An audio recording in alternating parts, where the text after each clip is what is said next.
सवाल ये है कि पश्चिमी विक्षोभ किसे कहते हैं, है ना। पश्चिमी विक्षोभ क्या है? तो आप सभी विश्व का नक्शा देखेंगे, यूरोप और अफ्रीका महाद्वीप के बीच में आपको देखने के लिए मिलेगा भूमध्य सागर, मेडिटेरियन सी, है ना, भूमध्य सागर। और उसके जस्ट बगल में देखने के लिए मिलेगा अंध महासागर, जिसको बोलते हैं उत्तरी अटलांटिक महासागर। और इसके राइट तरफ आपको देखने के लिए मिलेगा कैस्पियन सागर, है ना, यूक्रेन के नीचे में है कैस्पियन सागर। ये तीनों जो है एक ही लाइन से है। ये हो गया हमारा अटलांटिक महासागर, ये हो गया भूमध्य सागर और ये हो गया कैस्पियन सागर, एक लाइन से। ये जो है हमारा जलीय क्षेत्र, इस जलीय क्षेत्र के ऊपर का जो इलाका है ये ठंडा क्षेत्र है, ठंडा। यहाँ पर ध्रुवीय पवनें चलती है, ध्रुवीय पवनें, ठीक है।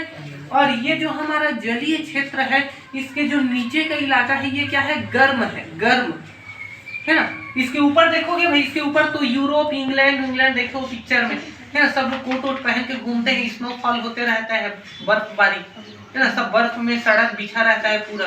और इसके नीचे को देखोगे तो अफ्रीका है, अफ्रीका में देखे हो, है ना, काले काले लोग पूरे जंगल में घूमते रहते हैं और गर्म एरिया है वहां पर का। तो इसके नीचे का जो क्षेत्र है ये गर्म है। और यहाँ पर कौन सी पवनें चलती है, पछुआ पवनें, पछुआ पवनें, है ना, जो कि क्या है, एक गर्म पवन है, पछुआ पवनें। और ये क्या है, ठंडा क्षेत्र है जहां पर चलता है ध्रुवीय पवन। और ये इलाका क्या है, दोनों के बिल्कुल बीच का इलाका है। जब यहाँ से ठंडा हवा इस तरफ आता है और यहाँ से गर्म हवा इस तरफ आता है, तो दोनों एक दूसरे से टकराता है। और जब ठंडा हवा और गर्म हवा एक दूसरे से टकराता है तो वहां पर वाताग्र का निर्माण होता है, वाताग्र, है ना। ठंडा हवा गर्म हवा एक दूसरे से टकराएगा ना तो वहां पर वाताग्र बनता है ना। और वहां पर एक प्रकार से विक्षोभ होता है। विक्षोभ कहने का मतलब सागर महासागर में उथल पुथल, क्योंकि एक गर्म हवा आया, एक ठंडा हवा आया, गर्म हवा ठंडा को, ठंडा हवा गर्म को आकर्षित करता है, वहां पर एक प्रकार से, है ना, चक्रवात जैसी स्थिति उत्पन्न हो जाएगी। तो यहाँ पर जब ध्रुवीय पवनें और पछुआ पवनें, मतलब गर्म हवाएं और ठंडी हवाएं एक दूसरे से टकराती है तो यहाँ पर वाताग्र का निर्माण होता है। याद रखना, वाताग्र का निर्माण ठंडी हवा और गर्म हवा के टकराने से होता है, ठीक है। अब ये दोनों हवाएं यहाँ पर टकराती है और ये जो जलीय क्षेत्र है, ये जलीय क्षेत्र में जो जल वाष्प है उस जल वाष्प को ग्रहण कर लेती है और ग्रहण करने के बाद वो पूर्व की तरफ चलना चालू कर देती है। ये पवनें पूर्व की तरफ चलती है और पूर्व की तरफ जाते जाते ये पूरे इस्लामिक स्टेट को पार करती है, वहां पर बारिश करती है। पाकिस्तान को पार करती है, वहां पर भी बारिश करती है। भारत में आती है, नेपाल में जाती है, यहाँ पर भी बारिश करती है। लेकिन हिमालय को पार नहीं कर पाती, तो चीन तरफ नहीं जाती है ये। मतलब यहाँ भूमध्य रेखा से निकलती है और पूरा हिमालय तक के वो जो है बारिश करते हुए जाती है। और बारिश की जरूरत किसको नहीं है, सबको जरूरत है, खास करके किसानों को। तो यहाँ पर ये खेती के लिए क्या है, जल मुहैया करा देती है हमें। रबी फसल के लिए बहुत ज्यादा उपयोगी है ये हमारा पश्चिमी विक्षोभ का बारिश, खास करके गेहूं के फसल के लिए। हमारे उत्तर भारत में जैसे कि पंजाब है, यूपी है ना, गेहूं फसल में एकदम पहला दूसरा नंबर पर यही लोग हैं। चावल में देखें तो पश्चिम बंगाल है। तो ये लोग इतना आगे क्यों है गेहूं के लिए, क्योंकि गेहूं के लिए ठंड के समय में इनको पानी मिल जाता है यहाँ से पश्चिमी विक्षोभ से। तो रबी फसल के लिए बहुत उपयोगी है ना, खास करके गेहूं के फसल के लिए। ठंड के समय में आता है, ये कहाँ से आता है, भूमध्य सागर तरफ से। अब इसी का जस्ट अपोजिट हम बात करते हैं मानसून। मानसून भी बारिश करता है, लेकिन गर्मी के समय में। ये बारिश क्यों हुआ, ठंडी हवा गर्म हवा आपस में टकराया तो वहां वाताग्र बना। वाताग्र बना मतलब कि वहां पर उथल पुथल मच गया, विक्षोभ की स्थिति बनी, विक्षोभ, और वो हवा चारों तरफ फैलने लगा और वो पूर्व की तरफ बढ़ने लगा और बारिश करते करते करते करते वो हिमालय तक आ गया। फिर वो हिमालय को पार नहीं कर पाया, ये स्थिति। अभी हम बात करते हैं कि मानसून किसको बोलते हैं, मानसून। तो ये मानसून किसको बोलते हैं, ये इसके उल्टा है।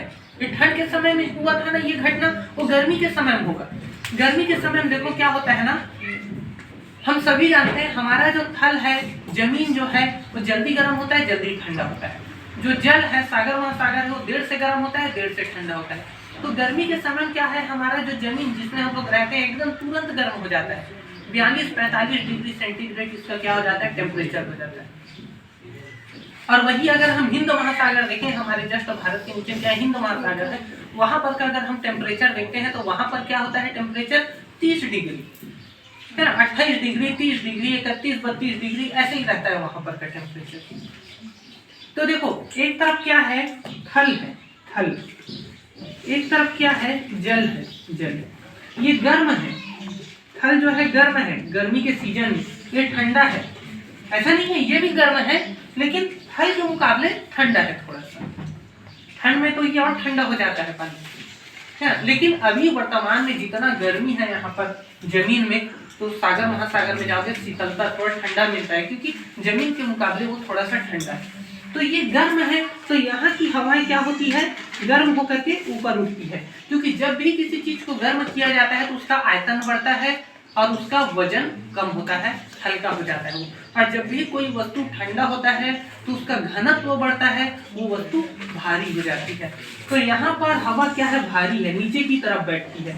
यहाँ पर हवा हल्की है, ऊपर की तरफ उठती है। तो यहाँ हवा का दबाव ज्यादा है, एकदम दबाव। भाई बैलून के अंदर, गुब्बारे के अंदर हवा का दबाव ज्यादा होता है। बैलून का जो मुंह है उसको खोल दो तो सारा हवा बाहर आ जाएगा, क्योंकि हवा हमेशा अधिक दबाव से कम दबाव की ओर जाने लगती है।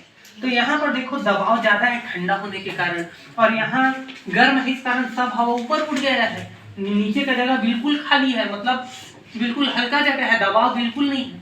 जैसे यहाँ पर हम लोग अभी इतने लोग बैठे हैं, रूम का दबाव है अभी और इतने लोग और आ जाएंगे तो रूम में दबाव क्या हो जाएगा, और ज्यादा बढ़ जाएगा, जगह बिल्कुल नहीं बचेगा बैठने के लिए। अभी सभी चले जाओगे, है ना, तो मैं बस अकेला बचूंगा यहाँ पर, तो घनत्व क्या हो गया, कम हो गया, दबाव कम हो गया। ठीक है, तो वैसी स्थिति है, गैस जो है अधिक दबाव से कम दबाव की ओर, मतलब भीड़ भाड़ से हल्के जगह में जाने की कोशिश करती है। तो सागर महासागर वाला इलाका ठंडा है, यहाँ पर दबाव बहुत ज्यादा है, गैस बहुत ज्यादा है यहाँ पर, गैस। और थलीय जो क्षेत्र है हमारा जमीन, ये गर्म क्षेत्र है, और गर्म क्षेत्र होने के कारण क्या है, यहाँ पर की हवा गर्म होकर के हल्की हो गई है, ऊपर उठ गई है, जिसके कारण जमीन नीचे तरफ गैस ही नहीं, हल्का है एकदम, कम गैस है ना। यहाँ पर क्या है, नीचे वाले इलाके में गैस बहुत कम है। तो क्या होगा, इधर का जो गैस है बहुत सारा, वो इस तरफ आएगा, अरे इधर जगह खाली है, इधर चलते हैं। ऐसे करके यहाँ पर की जो हवा है सागर महासागर की, वो बहते बहते वो हवा जमीन तरफ आएगा। तो वैसे ही होता है गर्मी के दिनों में, जब भारत में, हमारा जो भारत है, भारतीय महाद्वीप, उपमहाद्वीप जो है हमारे भारत का, यहाँ पर हवा गर्म होकर के ऊपर उठ जाती है। और जब यहाँ पर हवा गर्म होकर के ऊपर उठती है तो हिंद महासागर की जो ठंडी हवाएं हैं वो भारत की तरफ आती है। अब चूंकि वो हवा हिंद महासागर से आ रहा है तो उस हवा में क्या होगा, जल वाष्प होगा, पानी की मात्रा होगी उसमें। और जब ये हवा हिंद महासागर से भारत की तरफ आता है तो वो चूंकि उसमें क्या होता है, पानी की मात्रा होती है, जल वाष्प बहुत ज्यादा होता है, जिस कारण वो भारत में आके बारिश कर देता है। और इसी कारण भारत में मानसून आता है। ये घटना कब घटी, गर्मी के समय में। कहाँ से घटा, ये हिंद महासागर से। किसके लिए उपयोगी है ये, खरीफ की फसल के लिए। और हम बात किए थे पश्चिमी विक्षोभ, तो ये घटना कहाँ पर घटी, भूमध्य सागर में। कब घटी ये घटना, ठंड के समय में, है ना। और ये किसके लिए उपयोगी है, रबी के फसल के लिए।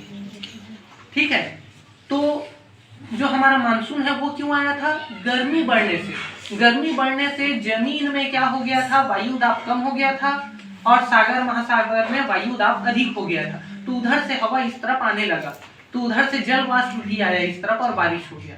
और ये घटना क्यों घटा, ठंडी हवा और गर्म हवा दोनों मिला तो वाताग्र बना, जिसके कारण विक्षोभ की स्थिति उत्पन्न हुई, और वो हवाएं जो है अपने साथ जल वाष्प लेकर के हिमालय तरफ बढ़ने लगे। तो दोनों में अंतर है, दोनों भले बारिश करता है लेकिन दोनों में क्या है, काफी अंतर है, पश्चिमी विक्षोभ में और मानसून में। क्लियर है, चलिए।